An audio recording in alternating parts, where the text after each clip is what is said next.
নমস্কার বন্ধুরা, কেসি কিচেনে সবাইকে স্বাগত। আজ আমি নিয়ে এসেছি পেঁপের একটা রেসিপি। পেঁপের রেসিপি এইভাবে যদি বানিয়ে দাও তো ভাত, রুটি, পরোটা সবেতেই খেতে ভীষণভাবে ভালো লাগে।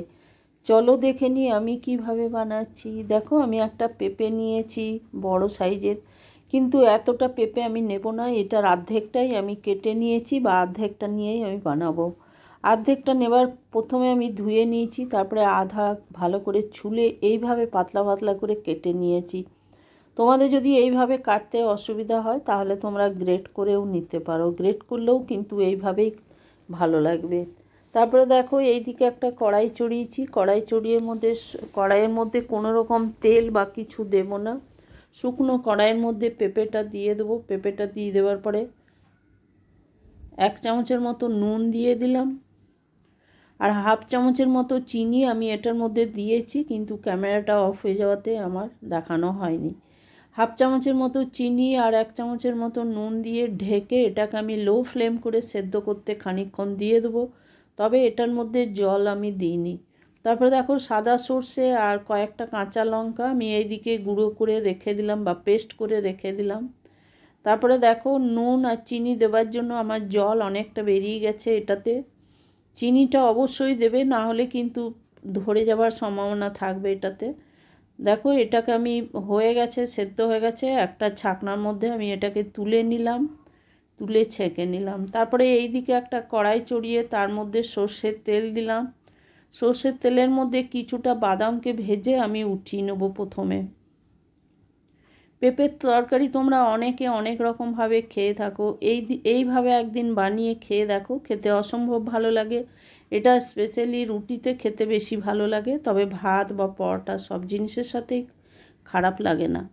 দেখো, বাদামটা আমার হয়ে গেছে। হয়ে যাওয়ার পরে আমি একটা বাটির মধ্যে উঠিয়ে নিলাম।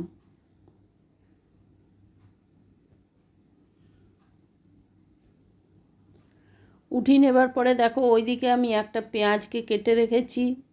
তার আগে আমি 1 চামচ গোটা জিরে তেলটার মধ্যে দিয়ে দিলাম। তারপরে পেঁয়াজটা কেটে রেখেছি সেটা আমি দিয়ে দিলাম। তবে পেঁয়াজটা আমি এরকম লম্বা করেই কেটেছি। পেঁয়াজটা দিয়ে দেওয়ার পরে বেশ খানিকক্ষণ ধরে পেঁয়াজটাকে একটু ভেজে নেব।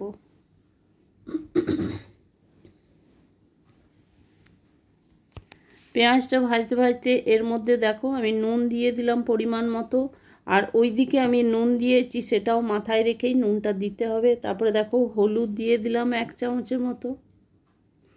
এবার পেঁয়াজটাকে একটু ভালো করে নেড়ে চেড়ে নেব, বা ভেজে নেব প্রথমে।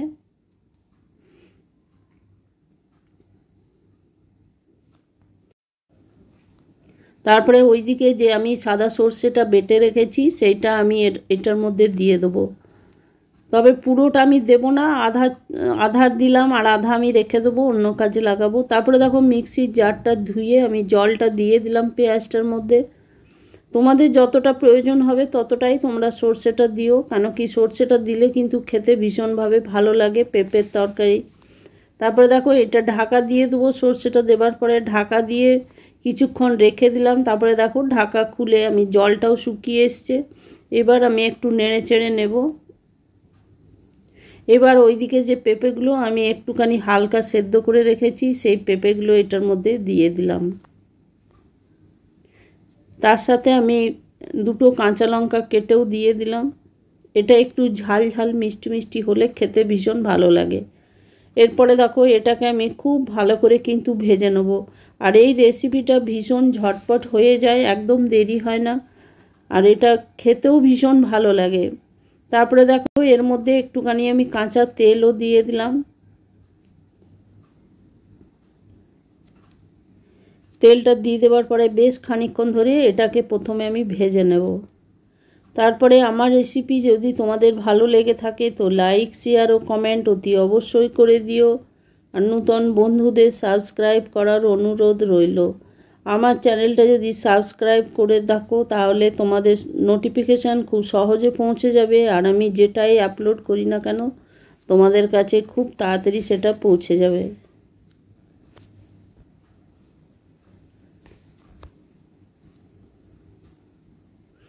এটাকে কিন্তু লো টু মিডিয়াম আঁচ করে কিন্তু খুব ভালো করে ভেজে নিতে হবে, না হলে কিন্তু পেঁপেটা একটু হালকা ভাপানো আছে, আর ভালো করে ভেজে নিলে কিন্তু খেতে ভীষণভাবে ভালো লাগবে। দেখো আমার ভাজাটা অনেকটা হয়ে গেছে। এরপরে আমি ওই বাদামটা দিয়ে দিলাম।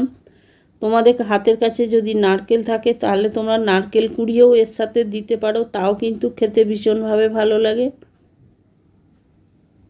বাদামটা দিয়ে দেওয়ার পরে দেখো আরও বেশ খানিকক্ষণ ধরে এটাকে আমি ভেজে নিলাম।